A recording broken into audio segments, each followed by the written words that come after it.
Good evening.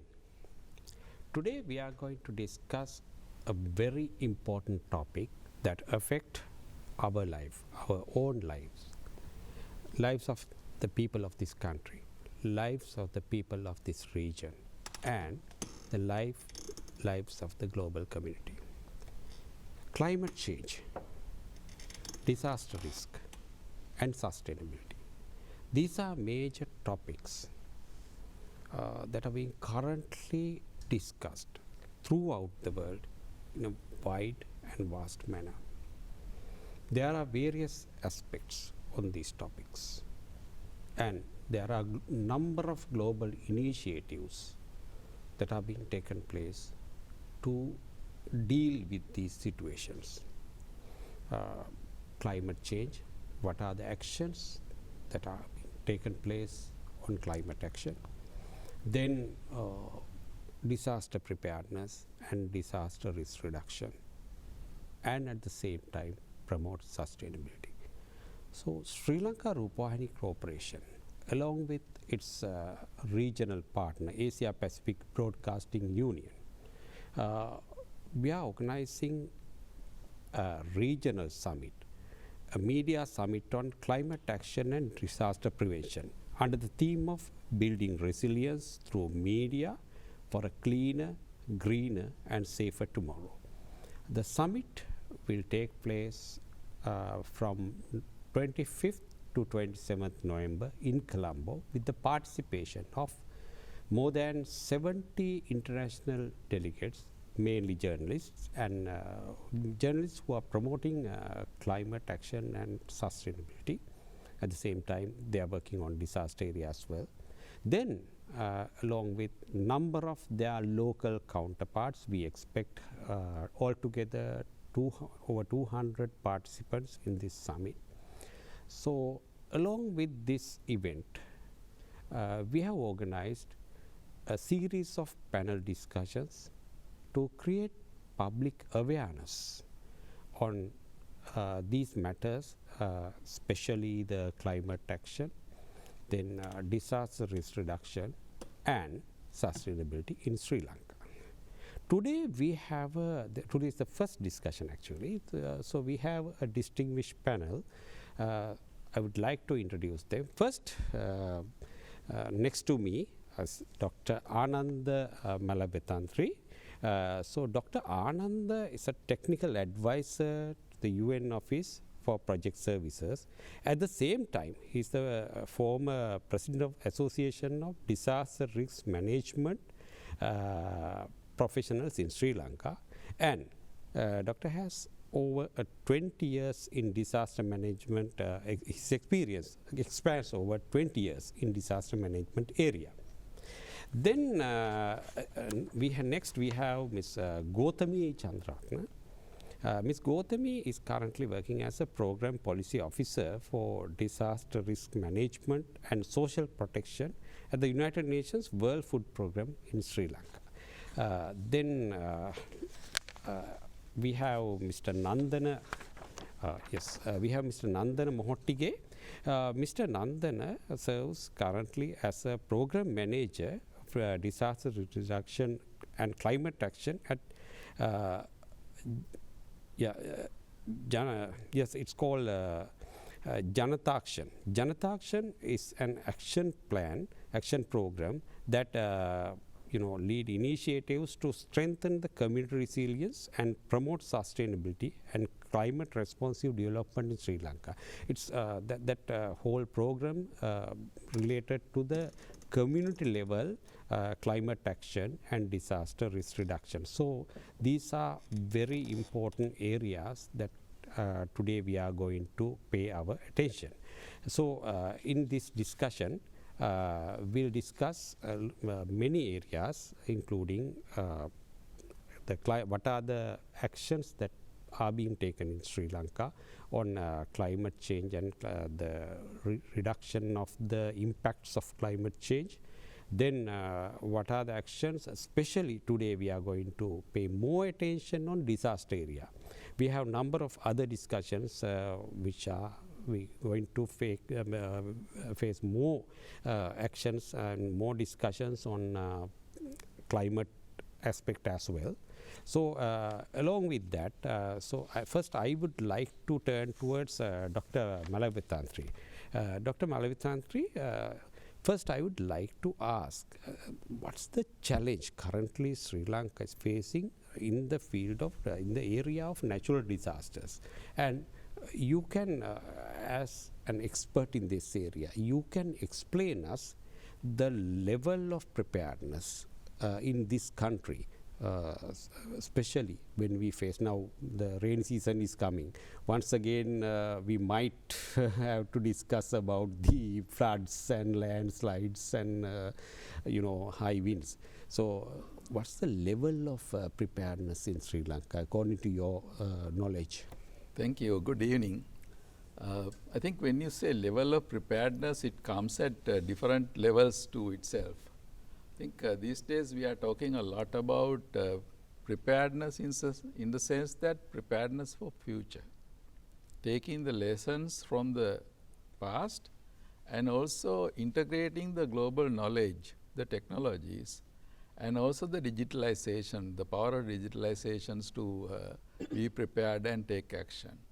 So in that context, we have several challenges. I think you asked about the challenges. So the challenges also has, like, we have globally imposed challenges.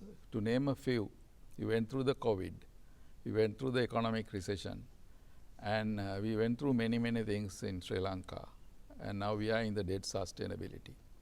So that also impact the preparedness, because preparedness is partly the investment, because it requires resources and the human capacity and also the machinery.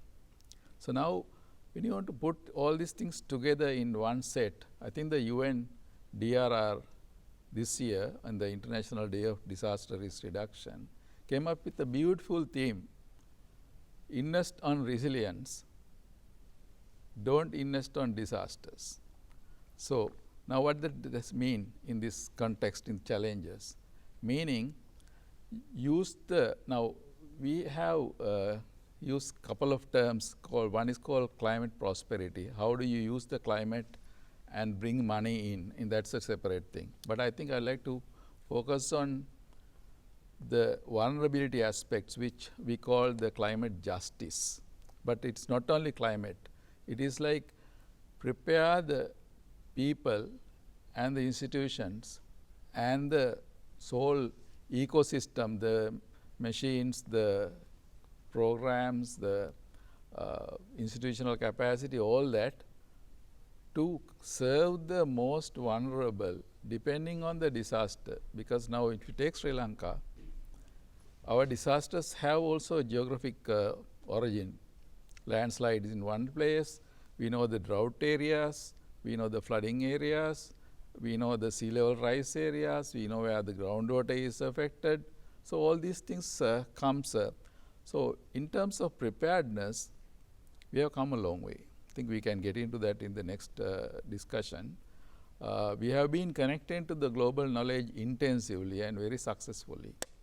As a result that we have so many agencies, multilateral agencies like the World Bank, CADP, and the bilaterals like the JICA, UK, US, and all that.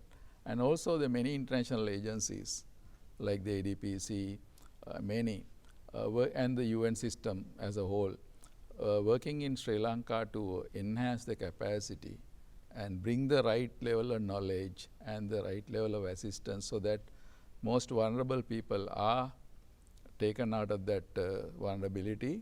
At the same time, this has economic piece. People need to have a certain level of economics to be prepared. They should be able to live out of the floodplains or live outside the disaster landslide areas. For that, you need the government, the private sector. Why private sector? Private sector businesses depend on the preparedness again, because the supply lines and the market chains and all that get affected, and also the people who come to work in the facilities. If they don't come, the system stops. So all that need to be considered and then Sri Lanka is entering into these public-private partnerships on this, so that because preparedness cannot be done by government. It needs the corporate sector and the people working together with the government. So with the support of all the other agencies. So I think I'll stop there. So I think we have come a long way, yet we need to embrace the future into this preparedness and to be more digitalized, more technically advanced. Thank you. Yes, Doctor, you brought this discussion into a very important state. Now, Ms. Gauthami, Doctor mentioned about the international support and the collaboration, the partnership that we should build in this area.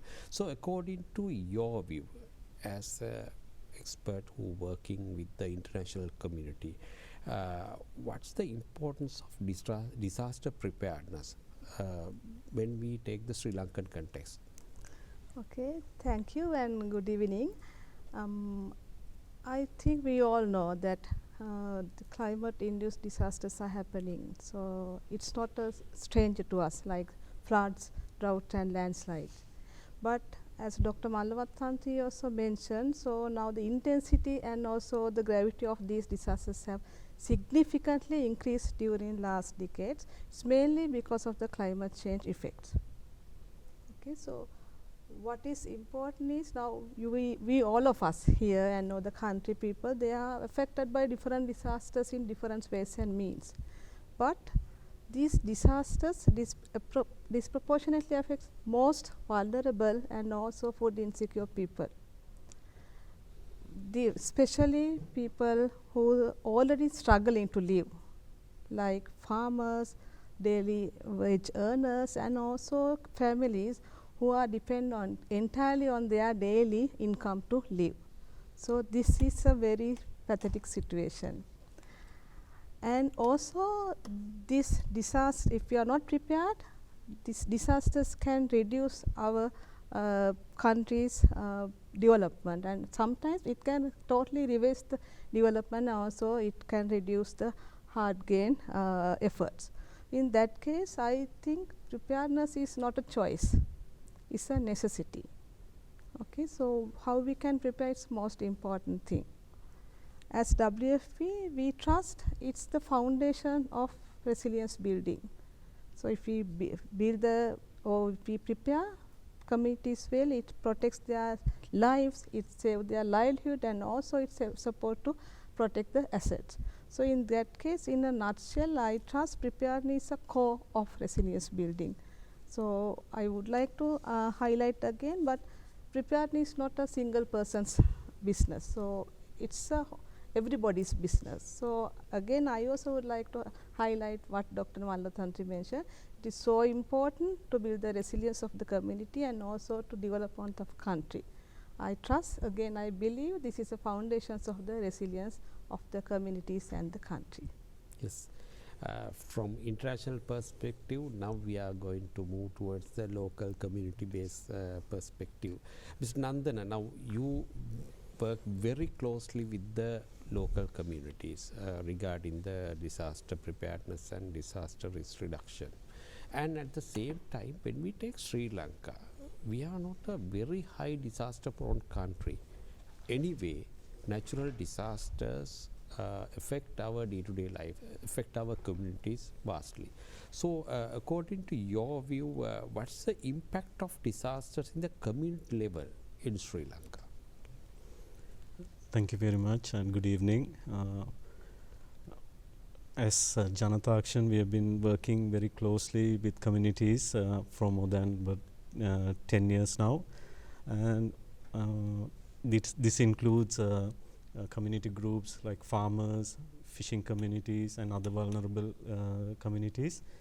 And what we've been hearing from the ground is that more and more the climate patterns are changing, and that is affecting the way of life of these vulnerable groups, because when we say unpredictable, sometimes we see very intense rains over a very short period of time, and the areas where we didn't see floods before. Now they are getting inundated, and there are flash floods, right? So people are, I mean, with this change, there are, as Gautami also mentioned, there are lives being affected, their property being affected, and most importantly, their livelihoods being affected. And we see more, I mean, like the rains, there are rain delays also, causing more prolonged drought spells, where the farmers they get affected. So, but we being experiencing all in all this with this change, the disasters, or as you mentioned, even though it's not very frequent, now the disasters we're experiencing are more localized and being severe. So people need to understand this. Communities need to understand this, and as organizations working in disaster management, disaster risk reduction, we also need to change our approach to address this. More, our approaches need to be more localized and appropriate to the local communities.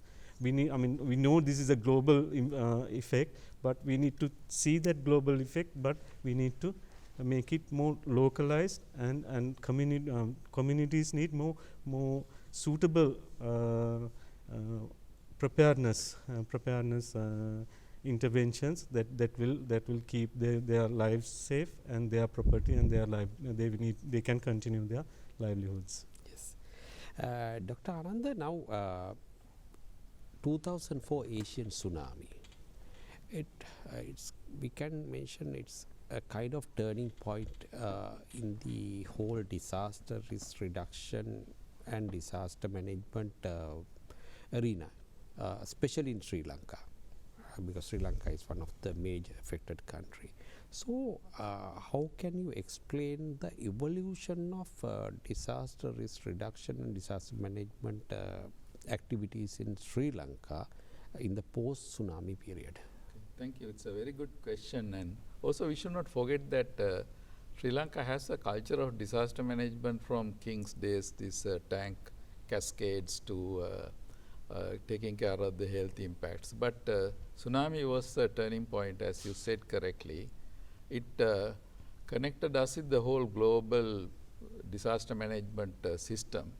As a result, we had a lot of agencies, the funding and things that were directed towards enhancing the disaster risk reduction and also the disaster management. So very quickly, the whole process in post-tsunami, there were need to do a disaster management act. So Act of 2005 came, and then with the act, the Disaster Management Center was born, and then later the Disaster Management Ministry was formed along with the human rights subject. And then Sri Lanka started doing a multiple, it's called multi-disaster angle, considering not only the tsunami but also the landslides, floods, droughts and the likes, groundwater pollution, seawater intrusion and all that. So the hazard profiles of Sri Lanka was developed to base the disaster management scientifically. Along with that, there were a number of products developed. The first one is called Roadmap Towards Safer Sri Lanka. That is focused more on early warnings and taking people out of the harm's way and all that. So that's more preparedness, awareness, education. Then time went by, and then more and more science started developing around the world, and Sri Lankans were engaged, and Sri Lankans visited multiple countries, Bangladesh and many other places where there's community angles, and then visited the higher level countries in Europe and US, learned the high systems.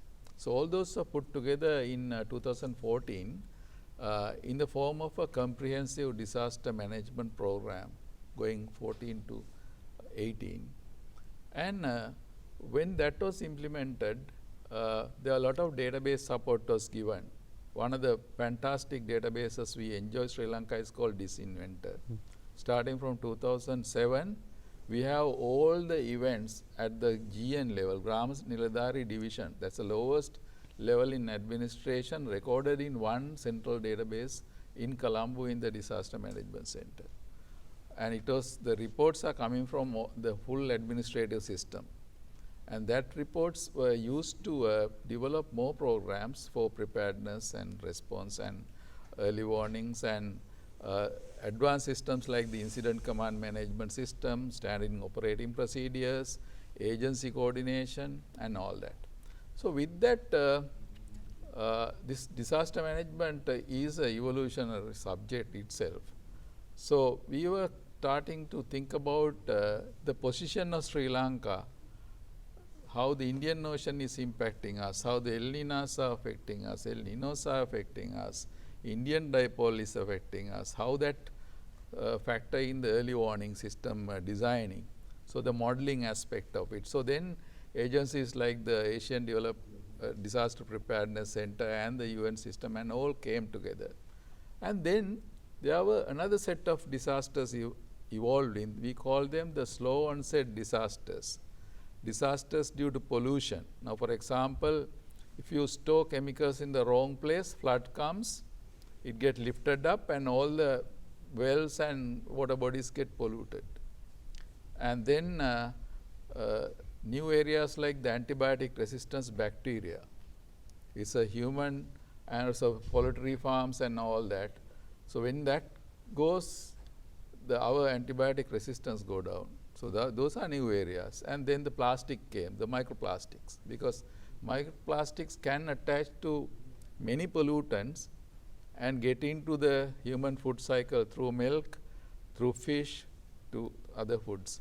So now in the new generation of the disaster management program, which we call the National Disaster Management Plan 2030, all those are brought into the management plan that include air quality, traffic accidents, pollution, water pollution.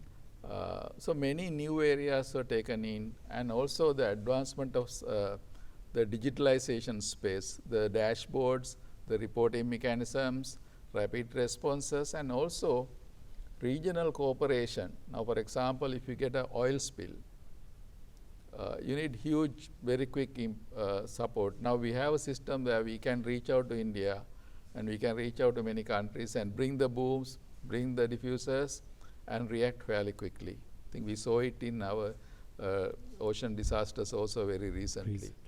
So, and then the use of the satellites. We have access to the JAXA, Japanese satellites, the UN satellites, and all that. So the Disaster Management Center, the Med Department, irrigation, and many others, including universities, they all do this science part and develop Sri Lankan systems. At the same time, train the people, do research, and also the most important part, multi-sector, multi-agency coordination, because now it's not the early warning and evacuation and feeding people. It's much beyond that. So now we need industries, irrigation, agriculture, all the agencies to work, because disaster management, especially when climate change is there. So what climate change does is climate change compounds the disaster impact and enhance the disaster impact and make it like little bit way beyond our control. So we need to, now people, earlier they also saying that we should do build back better. Now people don't talk about build back better, now people talked about build for future. So now that's where the infrastructure comes in. Our bridges, hospitals, schools, all those need to, and the harbors need to take the climate change and the disaster potentials into account in the designs.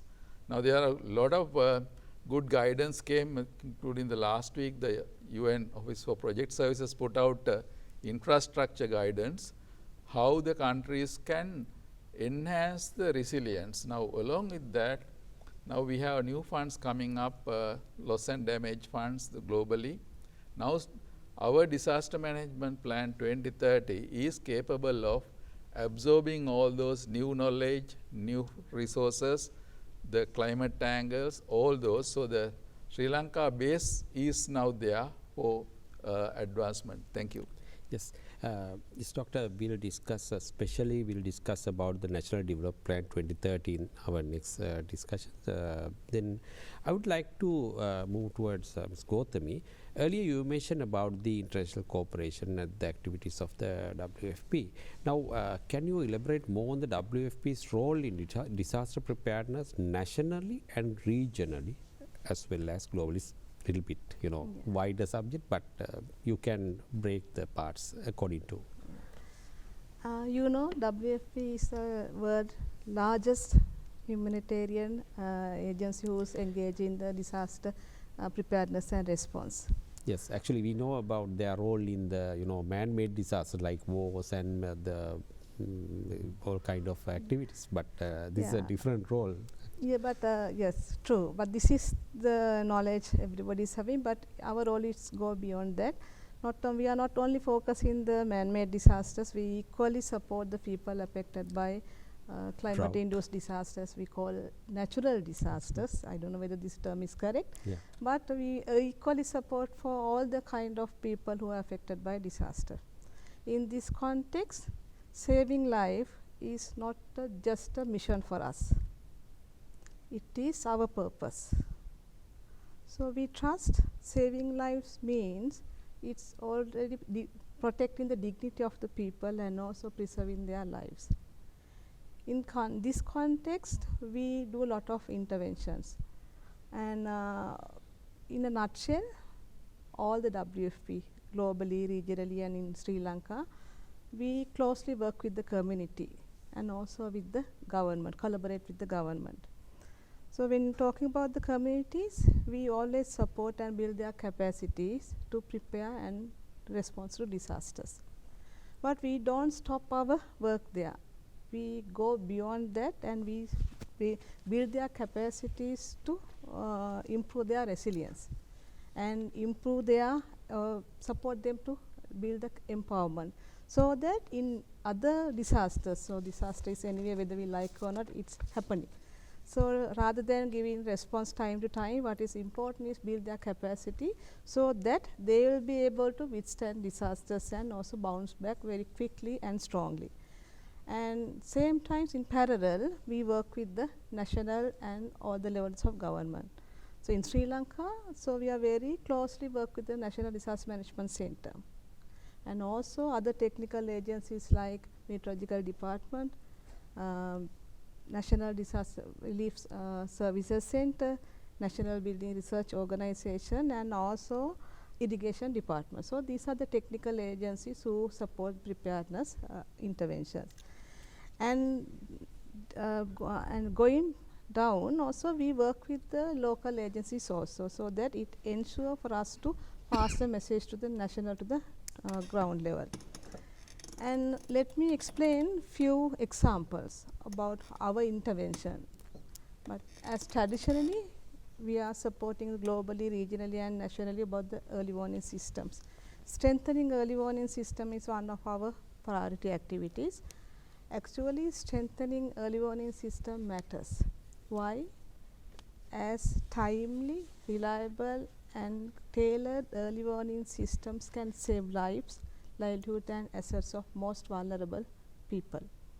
In that case, so we are very much concerned about how we can pass the early warning message to the communities in timely and in the way they can understand, because early warning is very useful when it delivers timely using right methods to the right kind of people.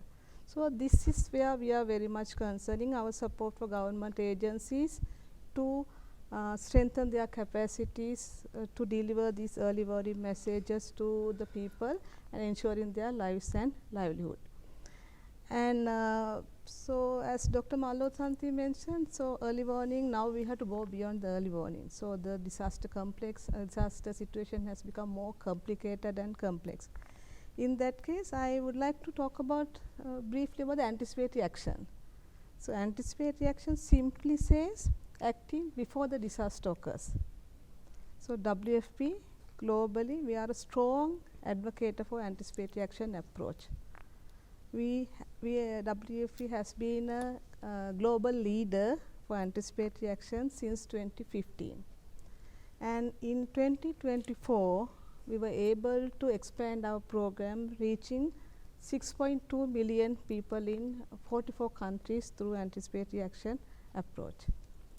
And what is critical and important is we have very limited window between early warning and actual disaster occurs. We have to act quickly.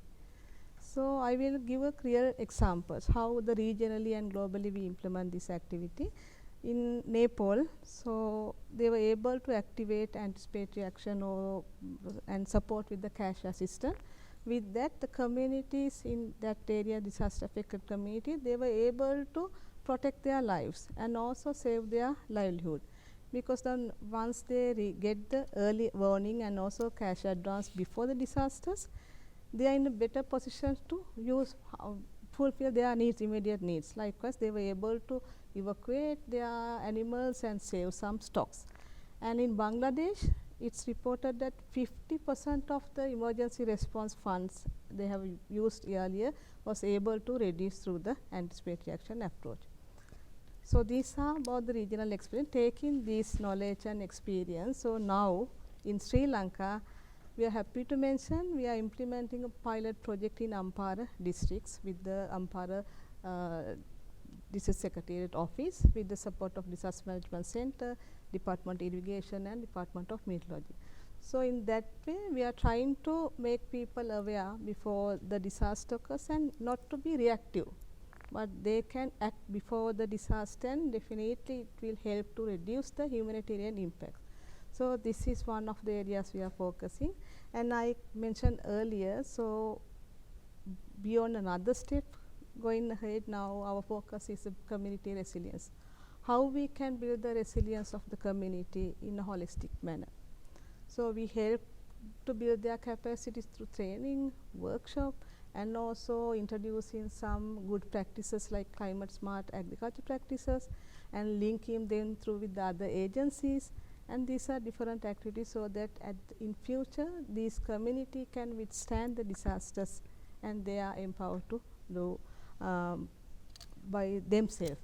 And now we implement Sri Lanka, we implement all the activities supporting the National Disaster Management Plan of the country. This is a guiding document from 2023 to 2030. So this is about our engagement at the national level, regional level and global level, yes, in a nutshell. Yes, very correctly you mentioned. Now if we take earlier, maybe decade ago, if we take disasters in our region, the death toll we reported in thousands.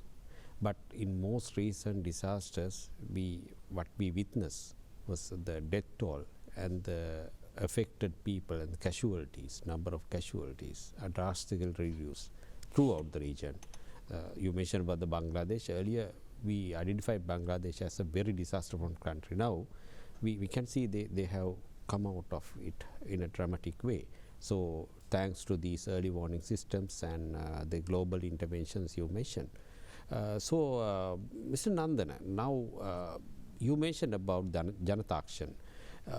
Now, can you elaborate more on the activities of Janata Action? Because at the end of the day, we want to think about our communities, our people, and the local, the impact of the local communities of these situations. So, can you elaborate more on your work within our communities? Okay. As Janata Action, we have been closely working with communities now, I said more than a decade. Our realization is, as an individual organization, what we can do is, or supporting communities is limited. Our efforts and things, okay, we can take them or make the communities prepare. But what our realization was, we need more actors coming in, more working with other organizations, agencies in collaboration, which will support the communities in a better way. So instead of Janata Action working alone, we thought of having this partnership with other agencies, and luckily under the Asian Preparedness Partnership of the Asian Disaster Preparedness Center, we managed to, we are founder a member of this forum or a platform called Sri Lanka Preparedness Partnership. This forum brings together the government agencies, institutes, private sector organizations, as well as local civil society organizations coming together to work in joining hands in preparedness interventions. This was formed in 2017, and now we have come about 8 years. And here the operational modalities, we have 3 co-chairs working together. Disaster Management Center representing the government sector. Then we have Ceylon Chamber of Commerce representing the private sector, and Janata Action representing local civil society organizations. We have about 20 members altogether now working together in this effort, not only as Janata Action but as SLPP or Sri Lanka Preparedness Partnership. What we've been doing, coming together to support the communities, understanding the community needs, whichever the way possible, different partners pooling in knowledge, expertise, resources to support those communities to prepare better to face these issues and problems what they are facing due to bad weather, the climate.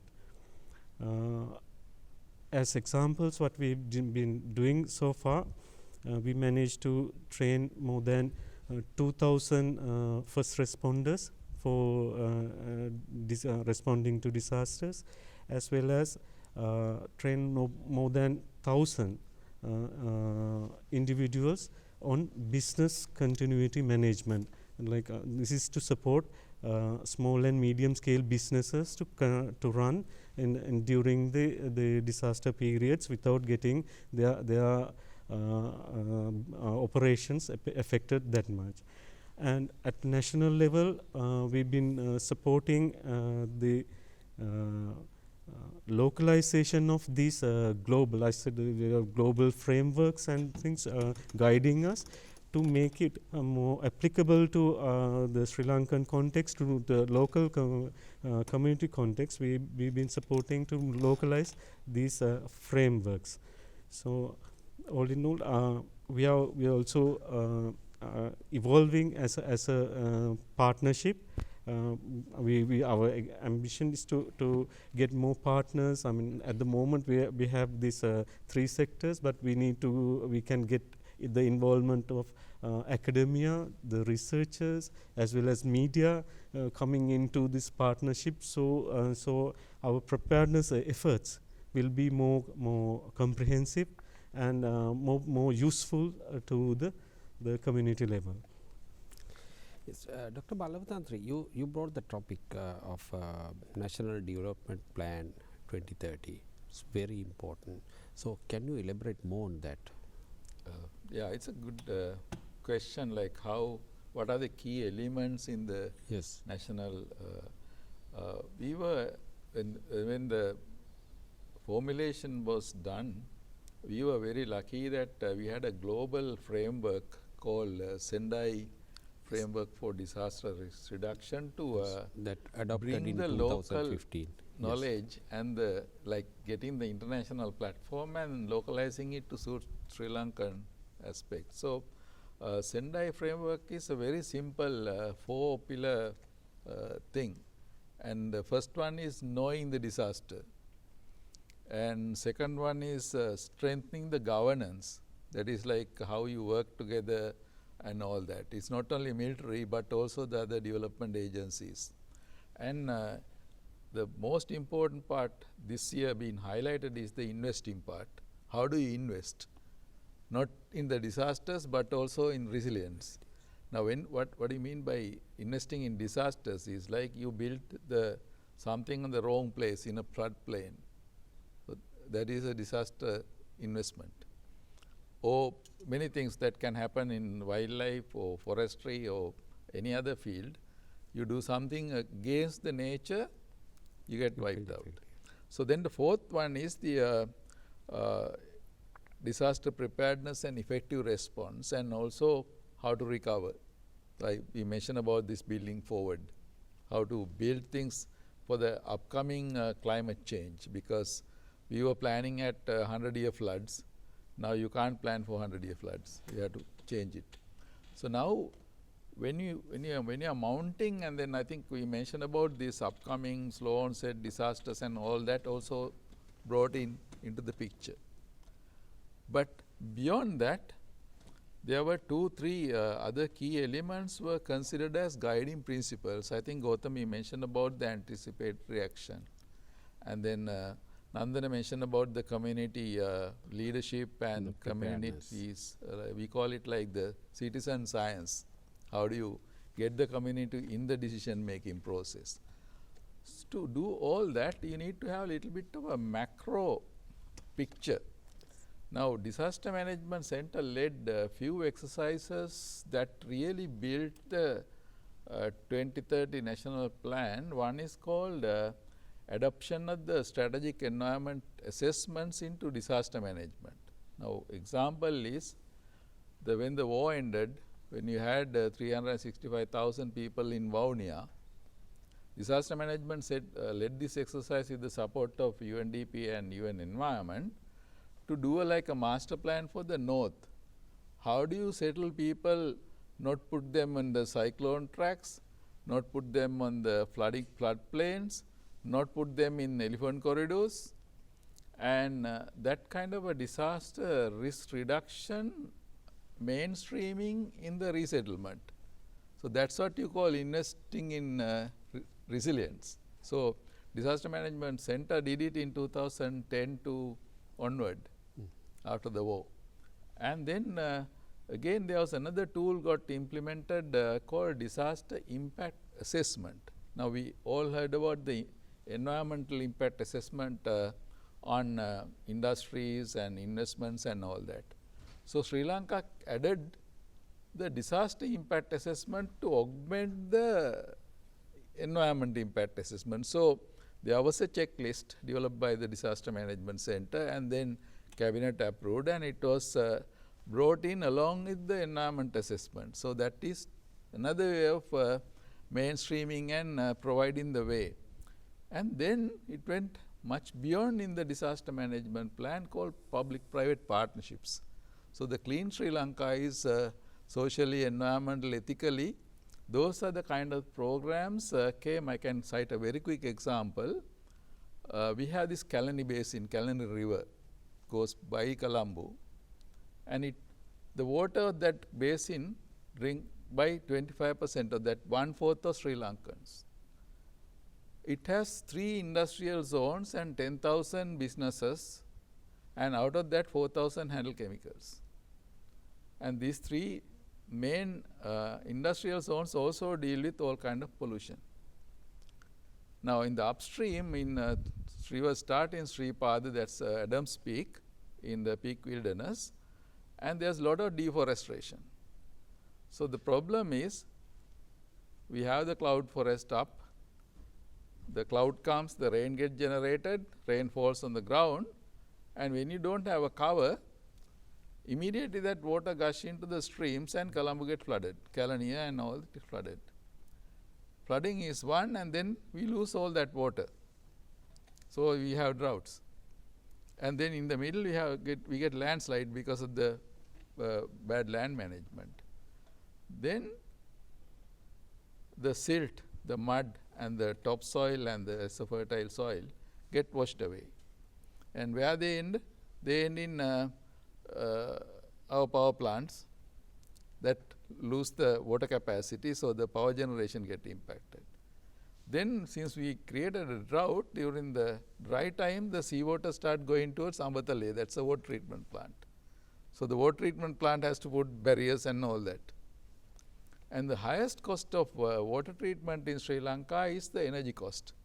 That is to backflush the sand beds because you got lot of silt from the top. Now, okay, put that picture in perspective. You have the upstream erosion, landslides, floods, droughts, drinking water problem, supply of water to the industries and the people.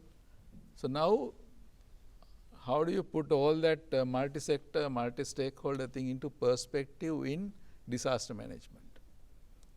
I think that 2030 plan allows that kind of thinking.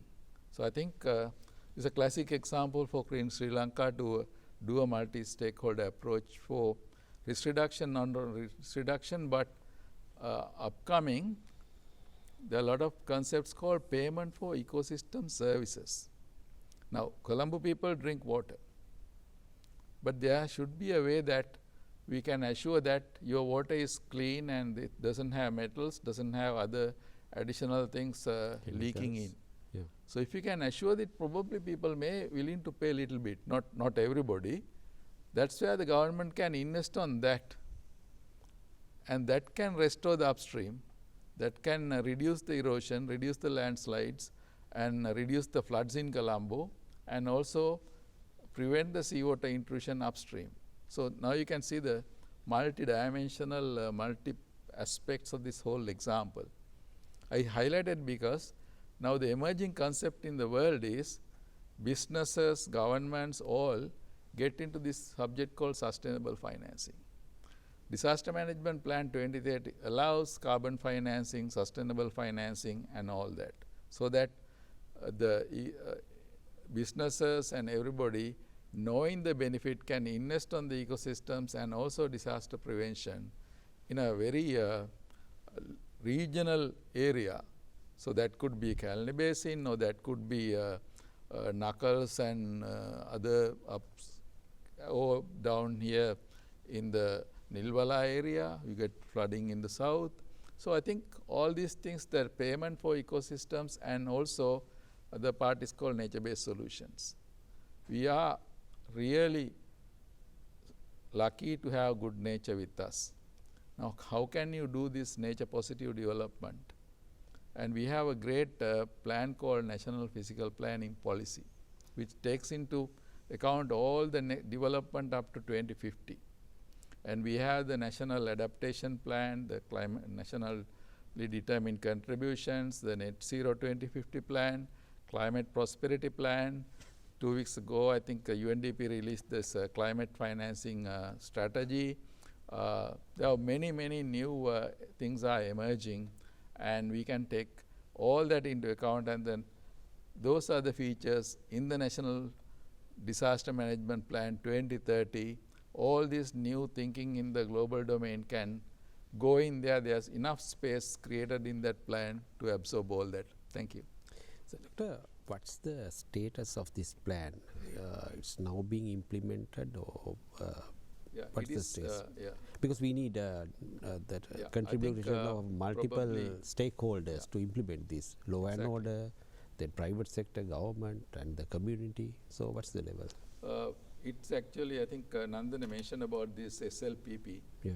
I think there are a lot of initiatives here to enhance the coordination. And the disaster management role is to facilitate those coordinations and the agency participation. It is happening now. And then I mentioned about this disinvent database. It is kind of like the KPI. If the disasters impacts are reduced, the number of people affected get reduced, we know immediately something good happening. And if the economic damages due to disasters goes down, that is also an indicator. So your question is like, where is this plan? It is being implemented, but what I would say is like, it needs everybody's support. And also, the multi-sector approach has to be strengthened along with the UN Sustainable Development Goals, because disasters has a direct implication on the sustainable development. All the sectors, maybe energy and all that. So I think what Sri Lanka's national digital infrastructure that is being developed now And there's an initiative supported by Gates Foundation to digitalize the data in 9 ministries. Now, we need to open up that information to private sector, universities and researchers so that they can also do what if scenarios, whether the government is doing right or all that. So, the disaster management plan also linked globally to a reporting scheme. The Disaster Management Center report annually the progress of the plan to the UNDRR database on the implementation of Sendai framework. So, that's where the checks and balances are, but as I said at the beginning, we went through all triple disasters, the economic slump and all, now on the debt sustainability. So, there may be certain resources needed, and we need to work on those new sustainable financing and other tools, the green bonds, thematic bonds, to support the disaster management sector so that we could do anticipatory planning and risk reduction and investing on the infrastructure better so that our hospitals and everything will last long and resilient. Thank you. Yes. Ms. Gautami, according to UN's view, what's the role of media in disaster preparedness? Of course, media has a great role to play. I think media's role is very critical. How I see is media role is you bridge the gap between the science and the people. So you can do different, you can play different roles. First thing, you can turn all these early warning message to the stories where people can act. Now we all, the technical, WFP and other UN agencies and also government agencies, we are technical people. So we issue technical details and we are good at technical language. But as a media and journalist, you know how to touch the people and how to communicate with the people. So in that case, you have a bigger role to play. And also you can fight misinformation. So during disasters and even it's a big problem sharing false information with the people. So I think media can fight for it. And especially I think media's role is so important in building the culture of preparedness. So people are very good at responding. So everybody like responding because it's easy. But I think as responsible citizens, we all have to contribute to develop the culture of preparedness. It should start from your childhood. Then only these qualities we inculcate within you. I trust media is in a better position to support this culture of preparedness. You can reach different segment of people, and also you can address and talk and influence the way they can understand. The media can do the storytelling, and then only people understand. If we say 100 millimeters rainfall will occur, so people can't understand. Even it can be it is understood to technical people. So what I think it's so important to explain what does this mean, 100 millimeters rainfall. So then I think in that case media can play a bigger role, and I trust this every headline you carry is now shape the community action or the response. In that case, according to my understanding, I trust media's role is so crucial in disaster management, especially preparedness aspect. Yes, Ms. Nandana, finally, now you work as we earlier mentioned, you work with the community, you work with Sri Lankan community, but again, as we discussed earlier, there are many success stories in our region as well. So can you tell us, are there any collaboration with the Sri Lankan work and the regional work in your activities? As I mentioned to you, this Sri Lanka Preparedness Partnership was formed under the guidance and the umbrella organization of Asian Preparedness Partnership, where it's a regional partnership where 7 countries coming together with the guidance and support of the Asian Disaster Preparedness Center that includes Cambodia, Laos, Myanmar, then Nepal, Pakistan, Philippines and Sri Lanka. So that regional platform provides us the opportunity to share information, learn from each other, learn from the other countries, then jointly voice our concerns in the global platforms, the common issues that the region is facing. So we are linked to that Asia Preparedness Center, Asian Preparedness Partnership, and it's the umbrella where again this network has taken from the national level to the regional level. So and we hope that we will continue this partnership, and more countries will trust this approach and will get into the partnership, and will grow. And Sri Lanka also, our expectation is that as national level, as the national Sri Lanka Preparedness Partnership, to grow into a bigger network, and most importantly a bigger approach. As Dr. Mallavutantri said, we need these partnerships. So we need this coordination, coordinated approach, joint action. So I hope soon we will be able to make this as a national approach towards preparedness, and taking it forward to the regional level as well. Yes. With that important note, we are going to wind up this discussion. And I would like to thank our distinguished panel for their wonderful support and wonderful ideas that were elaborated here.